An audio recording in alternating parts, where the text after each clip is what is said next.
اعوذ باللہ من الشیطان الرجیم بسم اللہ الرحمن الرحیم الحمد للہ رب العالمین الرحمن الرحیم مالک یوم الدین ایاک نعبد و ایاک نستعین اہدنا الصراط المستقیم صراط الذین انعمت علیہم غیر المغضوب علیہم ولا الضالین آمین۔ ربنا آتنا فی الدنیا حسنۃ وفی الآخرۃ حسنۃ وقنا عذاب النار۔ رب اشرح لی صدری ویسر لی امری واحلل عقدۃ من لسانی یفقہوا قولی۔ السلام علیکم ورحمۃ اللہ وبرکاتہ۔ آج ہم سورۃ فاتحہ کی فضیلت بیان کریں گے اور اگلے لیکچر میں انشاءاللہ ہم سورۃ الفاتحہ کا ترجمہ اور تفسیر کریں گے۔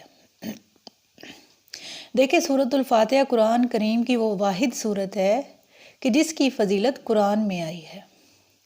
قرآن کی کوئی ایسی صورت نہیں ہے جس کی فضیلت قرآن پاک میں آئی ہو سوائے سورۃ الفاتحہ کے۔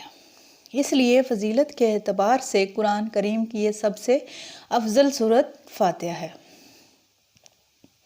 قرآن کریم میں اللہ تعالیٰ فرماتا ہے سورۃ الحجر میں اور پارہ نمبر 14 اور آیت نمبر 87 میں، وَلَقَدْ آتَيْنَاكَ سَبْعًا مِّنَ الْمَثَانِي وَالْقُرْآنَ الْعَظِيمِ، اور بے شک محبوب صلی اللہ علیہ وآلہ وسلم ہم نے آپ کو عطا فرمائی 7 آیات ایسی جو بار بار پڑھی جاتی ہیں، اور قرآن بھی، یعنی پورے قرآن کا ذکر الگ سے اور ان 7 آیات کا ذکر الگ سے، اور ظاہر ہے کہ وہ بار بار نماز میں پڑھی جاتی ہیں۔ حتیٰ کہ صحیح بخاری اور صحیح مسلم کی متفق علیہ حدیث ہے کہ اللہ کے محبوب صلی اللہ علیہ وآلہ وسلم نے فرمایا، جو نماز میں سورۃ الفاتحہ نہیں پڑھتا اس کی نماز ہی نہیں ہوتی۔ یہ قرآن کریم کی نمبر 1 سورت ہے۔ ایک اور حدیث ہے صحیح بخاری میں، ایک بڑی مشہور حدیث ہے کہ سیدنا ابو سعید ابن معلیٰ رضی اللہ تعالیٰ عنہما کہتے ہیں کہ میں ایک دفعہ مسجد نبوی میں نماز پڑھ رہا تھا کہ حضور صلی اللہ علیہ وآلہ وسلم نے مجھے آواز دی۔ چونکہ میں نماز میں مشغول تھا، میں نے جانے میں تاخیر کر دی۔ جب میں تھوڑی دیر بعد پہنچا تو حضور صلی اللہ علیہ وآلہ وسلم نے فرمایا، کیا میں نے تمہیں آواز نہیں دی تھی؟ تم کیوں نہیں آئے؟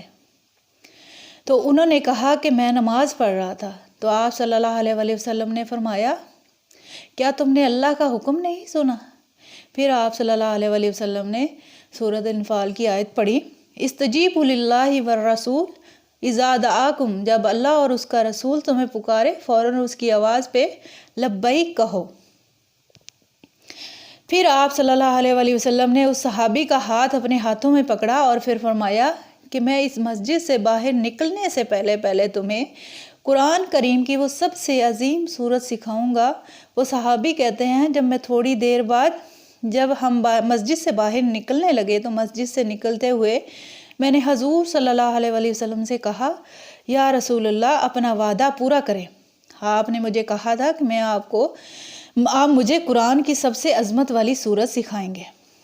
تو آپ صلی اللہ علیہ وآلہ وسلم نے فرمایا کہ وہ سورت ہے الحمدللہ، یعنی سورۃ الفاتحہ۔ اور پھر آپ نے ساتھ ہی سورۃ ہجر کی آیت نمبر 87 بھی پڑھی کہ یہ ہے وہ سورت جو قرآن مجید میں اللہ تعالیٰ نے مجھے عطا کی، جو 7 آیات بار بار دہرائی جاتی ہیں۔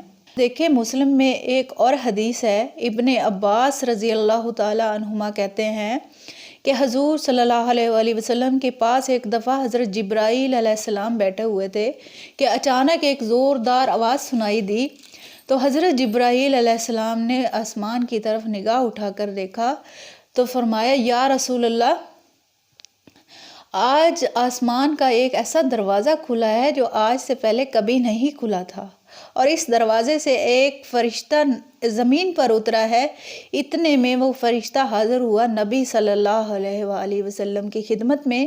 تو حضرت جبرائیل علیہ السلام نے کہا کہ یا رسول اللہ، یہ وہ فرشتہ ہے، یہ آج سے پہلے دنیا میں کبھی نہیں آیا تھا، اور وہ دروازہ بھی آج سے پہلے کبھی نہیں کھلا تھا۔ یہ فرشتہ آپ کو سلام عرض کر رہا ہے اور اللہ تعالیٰ کا پیغام لے کر آیا ہے کہ آپ کو بشارت ہو 2 ایسے نوروں کی جو آج سے پہلے کبھی کسی پیغمبر کو نہیں دیے گئے۔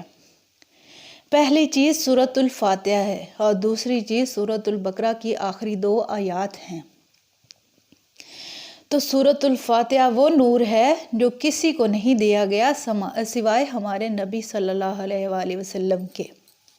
اس سے بھی بڑھ کر ایک صحیح مسلم کی حدیث ہے اور حدیث قدسی ہے، اکثر آپ نے سنی ہوگی۔ حدیث قدسی کا مطلب ہے فرمان الہی بزبان مصطفیٰ۔ وہ فرمان کس کی طرف سے جاری ہوا ہے؟ اللہ تعالیٰ کی طرف سے۔ اور اللہ تعالیٰ کیا فرماتے ہیں؟ اللہ تعالیٰ فرماتے ہیں قسمت الصلاۃ بینی و بین عبدی نصفین، میں نے نماز اپنے اور اپنے بندے کے درمیان آدھی آدھی تقسیم کر دی۔ مطلب 3.5 آیتیں میرے حصے میں اور 3.5 آیتیں میرے بندے کے حصے میں۔ آپ دیکھیں سورۃ الفاتحہ کی کتنی آیتیں ہیں؟ کل 7۔ اور اللہ تعالیٰ نے اس کو آدھا آدھا تقسیم کر دیا ہے۔ اس تقسیم کو اگر آپ سمجھ جائیں گے تو آپ کو نماز پڑھتے ہوئے بھی لطف آئے گا۔ وَإِذْ قَالَ الْعَبْدُ، جب بندہ کہتا ہے نماز میں، جب بندہ نماز میں کیا کہتا ہے؟ الحمدللہ رب العالمین، تو قال اللہ جواب میں کہتے ہیں حمدنی عبدی، میرے بندے نے میری حمد کی، میرے بندے نے میری تعریف کی۔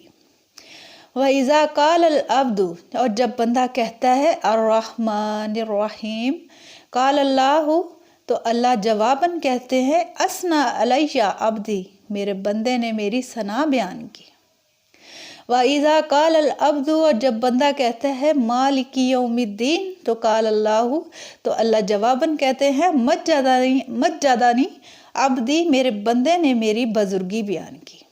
وَإِذَا قَالَ الْعَبْدُ، اور جب بندہ کہتا ہے إِيَّاكَ نَعْبُدُ وَإِيَّاكَ نَسْتَعِينُ، تو قال اللہ تعالی ھذا ما بین و بین عبدی، یہ میرا اور میرے بندے کے درمیان مشترک ہے۔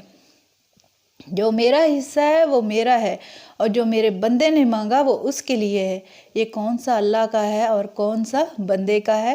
آپ سن لیجئے۔ ایاک نعبد، ہم تیری ہی عبادت کرتے ہیں، یہ اللہ کا حصہ ہے، یعنی عبادت اللہ کا حق ہے، آپ نے اللہ کو دے دی۔ وَإِيَّاكَ نَسْتَعِينُ، اور خاص تجھ ہی سے مدد مانگتے ہیں۔ اللہ تعالیٰ فرماتے ہیں یہ میرے بندے کا حصہ ہے اور میں نے اپنے بندے کو دے دیا جو اس نے مانگا۔